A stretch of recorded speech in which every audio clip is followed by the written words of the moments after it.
Dear readers of the European Sting, there's one thing that drew my attention last week. The European Central Bank announced that their Feed the Poor program, namely Securities Markets Program, left them fat profits of €2.11 billion. We are talking here about the program with which the European Central Bank from 2010 to 2012 bought bonds of the crisis-ravaged European countries, Portugal, Ireland, Greece and Spain. This program was advertised as a selfless action where the European Central Bank would buy pigs' bonds in the secondary market to allow the poor neighbors of the Union to borrow cheaper. Wow! This is not the European Central Bank. This is the European sister of the late Mother Teresa that lives in Frankfurt. These people are really into taking initiatives to help and protect the weak members of the Union. Or not, open your eyes guys. Those bankers advertised SMP as God's work, but in the end of the day those people just needed to do a renovation in their buildings. And of course Uncle Scrooge never wants to pay. Who is going to pay then? You are going to pay Grandma from Athens, that after the latest thoughtful cut-downs of your government you have nothing to be jealous of the pension that the granny in Mogadishu receives. This is preposterous.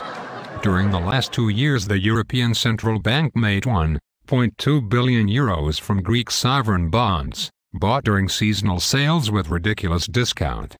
This is the Greek taxpayers' money which together with the rest of the money gathered during this 2-year whip round from poor Irish, Italian, Portuguese and Spaniards, form the €2.11 billion profit that those bankers easily made out of the pompous funeral of South Europe. You see, my beloved pigs, the European Central Bank has a lot of expenses nowadays. They are building a new house in Frankfurt and you know how difficult it can be in crisis times to build a house, don't you?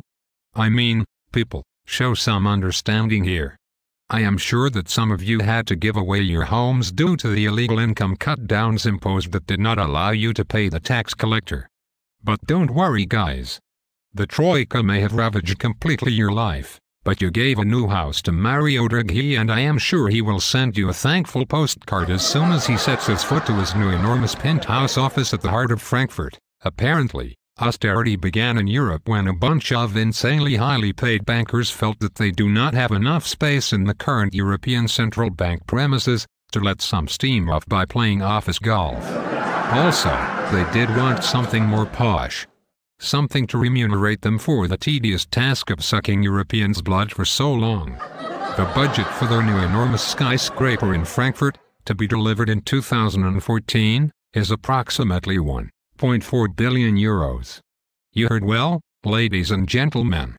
This is where your sacrifices went to. Your lives are destroyed so that they can have a cozy view over the River Main in Frankfurt. This is madness, but wait a minute. There is somewhere a regulation that vaguely describes that the profits made by the European Central Bank during SMP should be returned to the national banks from which the profits were made. That is awesome. Is this why the European Union won the Nobel Prize, Mom? Who told you this, Grabson? The process that this money will come back is not at all clear. And if they do return, they will not go to you, Granny from Madrid, but to Banco Santander. Oh, my God. Am I experiencing the first symptoms of senile decay, or something is going completely wrong here? The pigs undergo a scandalous economic crisis that has cost many people their lives in order for the European Central Bank to have the new Towers of Babel in Frankfurt. They give you their money, and if you return them, of course after your new offices are painted, they will go to the banks and not the people? This is not the European Union of 27 nations. This is the European Union of 17 banks, and that is what happens when you give political power to Uncle Scrooge and his friends. One thing is for sure, Robert Schuman, the founding father of the European idea, would have never thought that any central bank of Europe would have had the power to build new premises at the cost of human life. Until next week, join the hive.